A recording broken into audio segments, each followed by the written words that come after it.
আমরা এবার চতুর্থ মূল নীতি জানতে চাচ্ছি আকীদা বিষয়ে।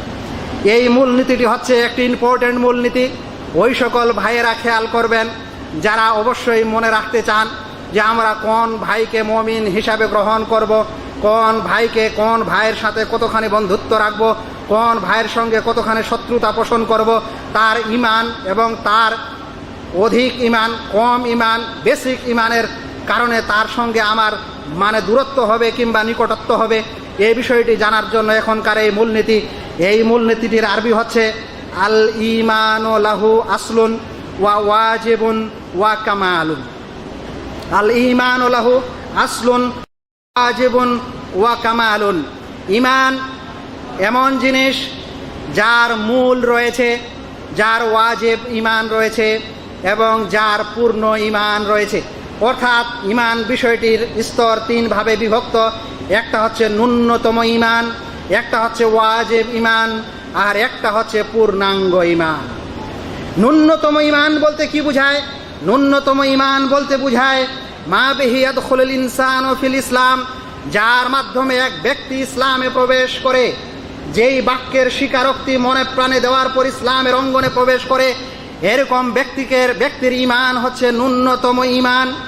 আর ওয়াজিব ঈমান হচ্ছে মা বিহি ইয়াস্তাকমিলুল ইনসানু মারতাবাতাল ইসলাম, যে ব্যক্তি ইসলামের অঙ্গনে প্রবেশ করার পর ইসলামের মৌলিক বিধানগুলি পালন করে অতঃপর ইয়ারতাকি মারতাবাতাল ঈমান, ঈমানের অঙ্গনে প্রবেশ করে, এই ব্যক্তির ঈমান হচ্ছে ওয়াজিব পর্যায়ের ঈমান। আর পূর্ণ ঈমান হচ্ছে ওই ব্যক্তির ঈমান যে ব্যক্তি ঈমানের যাবতীয় কাজ করার পর ইহসানে প্রবেশ করে। এখন প্রয়োজন হয়ে গেছে ইসলাম, ঈমান ও ইহসান জানা। আর যে সকল ভাইয়েরা তাওহীদ পড়াশোনা করেন তাদের প্রায় প্রথম বা দ্বিতীয় ক্লাসে এই আলোচনা করা হয় যে ইসলাম কাকে বলে, ঈমান কাকে বলে, ইহসান কাকে বলে। ব্যাখ্যায় যাচ্ছি না, অন্য দিক দিয়ে আরেকটু বুঝাই যে ন্যূনতম ঈমান, ওয়াজিব ঈমান ও পূর্ণ ঈমান কি জিনিস। ন্যূনতম ঈমান হচ্ছে অন্য ভাষায় মা ইউনাকিদুল কুফরা ওয়া শিরকা, এতটুকু ঈমান যার বিনিময়ে সে কুফর ও শিরক থেকে বেঁচে আছে, একে বলা হয় ন্যূনতম ঈমান। আর ওয়াজিব ঈমান হচ্ছে মা ইউনাকিদুল ফিসকা ওয়াল ফুজুর, যার মাধ্যমে সে ফিসকি কাজ ও ফজুর কাজ থেকে দূরে থাকে, কাবায়ের থেকে দূরে থাকে। আর পূর্ণাঙ্গ ঈমান হচ্ছে যে যেই কাজগুলি করা যায় তারপরও সে ছেড়ে দেয় নিজের ঈমান বাঁচানোর খাতিরে, বা যে তার মাধ্যমে যেন কোনো গুনাহ না হয় সেই কারণে, এটাকে বলা হয় পূর্ণ ঈমান।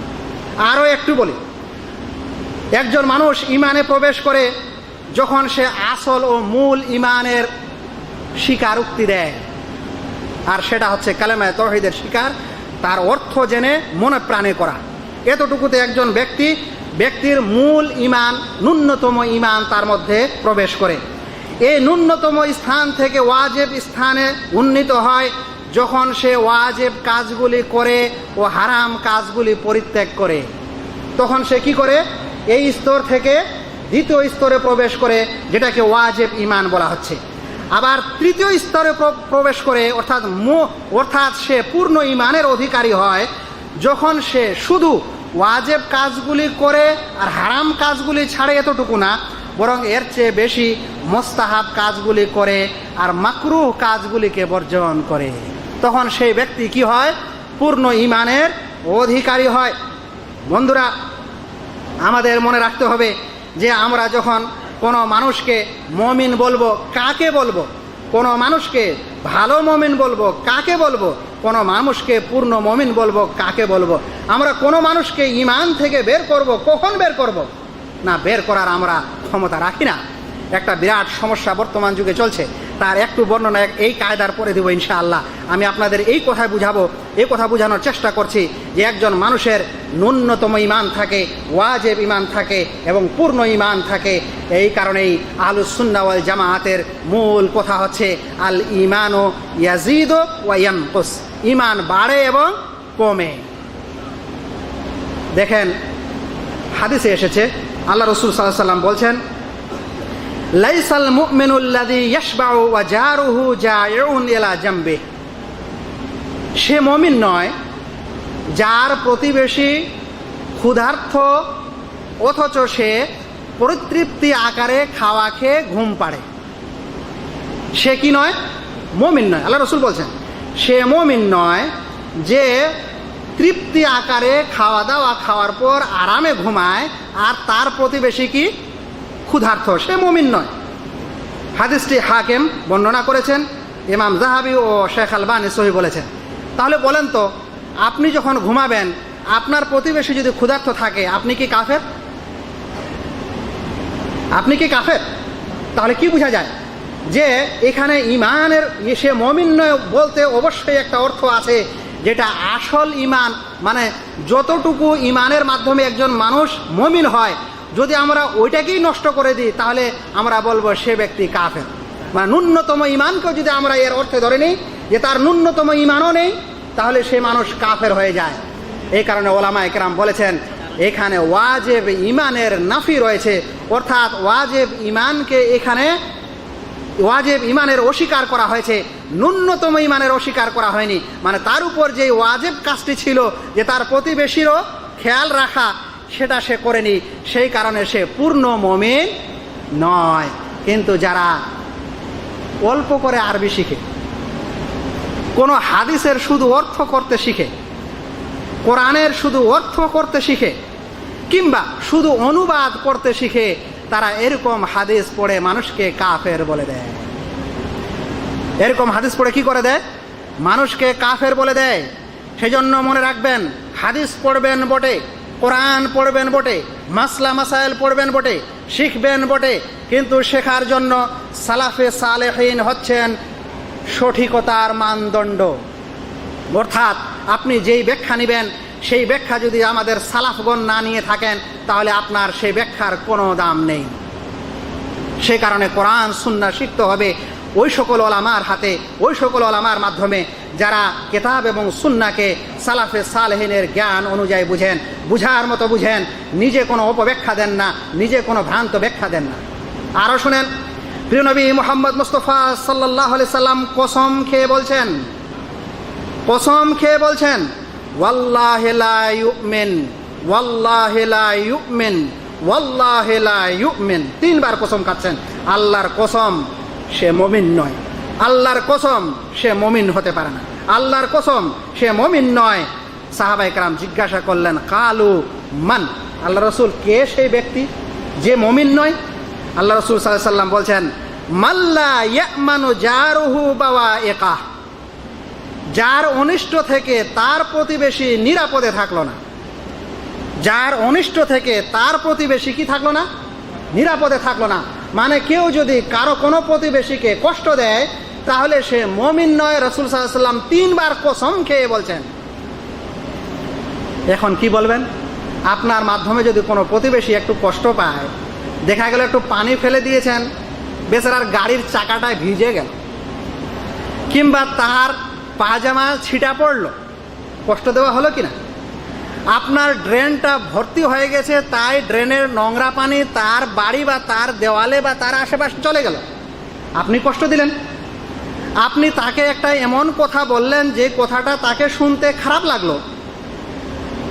আপনি এমন খাবার দাবার রান্না করলেন যেই ঘ্রাণ তাদের বাড়িতে পৌঁছালো, সেই সুঘ্রাণ তাদের নাকে গেল, কিন্তু তাদের মনটাও বলল যে আমিও যদি একটু খেতে পেতাম, কিন্তু আপনি তাদেরকে দিলেন না, ওর মনটা ব্যথা পেল।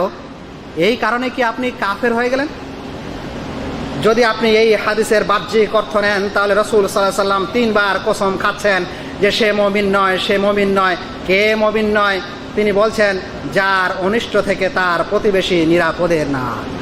তাহলে আমাদের সালাফে সালেহিন এই অর্থে এই হাদিসটিকে নেননি যে তার পূর্ণ ইমানেই সেখান থেকে চলে যায়, বরং তারা বলেছেন যে এখানে ওয়াজিব ইমানের নাফি রয়েছে, অর্থাৎ ওয়াজিব ইমান যেটা হওয়া দরকার সেটা সে পালন করেনি, তাই ওয়াজিব ইমান তার মধ্যে নেই, কিন্তু ন্যূনতম ইমান তার মধ্যে কি আছে? এখনও আছে। সেজন্য হাদিস কোরআন শুধু পড়লেই হয় না, হাদিস কোরআন বুঝারও কি আছে? প্রয়োজন আছে। মনে রাখবেন, পৃথিবীর প্রায় 3য় শতাব্দী রাসূল সাল্লাল্লাহু আলাইহি সাল্লামের আগমনের প্রায় 3য় শতাব্দীর পর, হিজরির পর 3য় শতাব্দীর পর এক ব্যক্তি ও এক মাযহাবের আবিষ্কার হয়েছিল যাদেরকে বলা হয় জাহেরি মাযহাব। এই জাহেরি মাযহাবের অর্থ হচ্ছে একটি দলিলের বাহ্যিক যে অর্থটি আছে সেই অর্থটি গ্রহণ করতে হবে, এর এদিক ওদিক ব্যাখ্যা নেওয়া যাবে না। এই জাহেরি মাযহাবের ওলামারাই সবচেয়ে প্রথম কিয়াসকে অস্বীকার করে, এই জাহেরি মাযহাবের ওলামারাই সবচেয়ে প্রথম সালাফে সালেহিনের বহু ব্যাখ্যাকে অস্বীকার করে। এই ব্যাখ্যা অস্বীকারী ওলামা ও সালাফগণের ব্যাখ্যা অস্বীকারী বর্তমান যুগেও একটি দল আছে, তারা হয়তো জাহেরি মাযহাবের নামটা জানে না, কিন্তু জাহেরি মাযহাবের পদাঙ্ক অনুসরণ করে বলে। আমি এই কায়দার আর বেশি ব্যাখ্যা না দিয়ে আমাদের আগত কায়দার একটু ব্যাখ্যা শুনতে চাই। আমি আপনাদেরকে আরও বলি, এই হাদিসগুলি পড়ার পর ইসলামের একটি দল তৈরি হয়েছে বহু প্রাচীন যুগে, এখনও তাদের এখনও অস্তিত্ব রয়েছে। ওই সম্প্রদায়কে বলা হয় খাওয়ারিজ। কি বলা হয়? খাওয়ারিজ। তারা এই হাদিসগুলি পড়ার পর বলেছিল যে ব্যক্তি গুনাহ করবে, বড় গুনাহ করবে, সে মানুষ কাফের হয়ে যাবে, কারণ আল্লাহ রাসূল সাল্লাল্লাহু আলাইহি ওয়াসাল্লাম বললেন সেই ব্যক্তি মুমিন নয় যার অনিষ্ট থেকে তার প্রতিবেশী কি নয়, নিরাপদ নয়। বলছে তাহলে সেই মানুষ ঈমান থেকে বের হয়ে যাবে এবং তার আসল ঈমান, ন্যূনতম ঈমানও তার মধ্যে থাকবে না। সেই কারণে তারা প্রত্যেক কবিরা গুনাহকারী মুসলিমকে কাফের বলে। এর অপোজিট আর একটি দল আবিষ্কার হয়েছিল যারা বলেছিল যত বড়ই গুনাহ করেন না কেন আপনার আসল ঈমান, ন্যূনতম ঈমান যাবে না। ওদেরকে বলা হয় মুরজিয়া। ওদেরকে কি বলা হয়? মুরজিয়া। আপনি যত বড়ই গুনাহ করেন না কেন, বলছে আপনার আসল ঈমান যাবে না, ন্যূনতম ঈমান থাকবেই। আহলুস সুন্নাহ ওয়াল জামা এর মধ্যপন্থী আকীদা, এবং কিছু গুনাহতে কিছু কারণে ঈমান যায়, কিছু কারণে আবার ঈমান যায় না। এই ব্যাখ্যা এখন রাখি।